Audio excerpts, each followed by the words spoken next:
Бұл оқиғаны маған 20 жыл психолог болып жұмыс істеп жүрген досым айтып берген. Оған емделуге бір жас жігіт келген. Оның түрі шаршаңқы болды. Көзінің асты ысып кеткен. Бірнеше күн ұйықтамаған секілді. Сізді не алаңдатып жүр? Сіздің көзіңізге не болған? Маған көмектесіңізші. Мен ұйықтай алмаймын.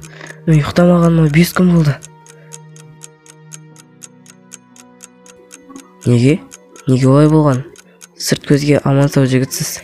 Түріңіз ғана біраздан ұйықтамағаныңызды білдіріп тұр. Мен көзімді әрқашан жақын келгенде ол келеді.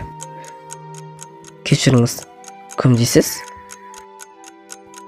Жігіт ұйықтағысы келген сайын оған не болатынын айтып берді. Ол көзін енді ғана жабайын деп жатқанда төбеде қорқынышты, қара, сүйікті тіршілік иесі пайда болады. Ол қараңғы дәлізден өрмелеп келеді. Тіршілік оған қызыл үш көзімен қарайды. Және көзімді жұмайын деп жатқанда, ол маған түсіп келе жатқанын естимін. Және маған ештеңе көмектеспейді. Тіпті өшірілген жарықта. Сол үшін мен күніне 20 кесе кофе ішемін. Мен одан қатты қорқамын. Мен не істейтінімді білмеймін.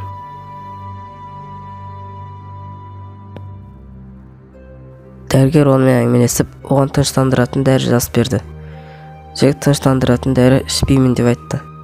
Бірақ дәрігер кеңес беріп, үйіне жіберді.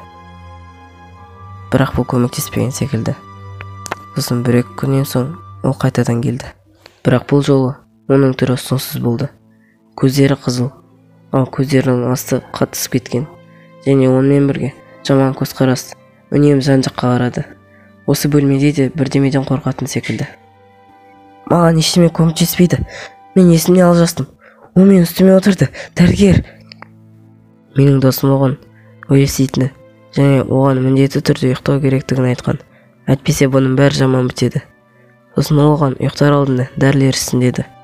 Сосын оған ертең міндетті түрде хабарласын деп өз визиткасын берді. Және шынымен де бұл жігіт оған хабарласты.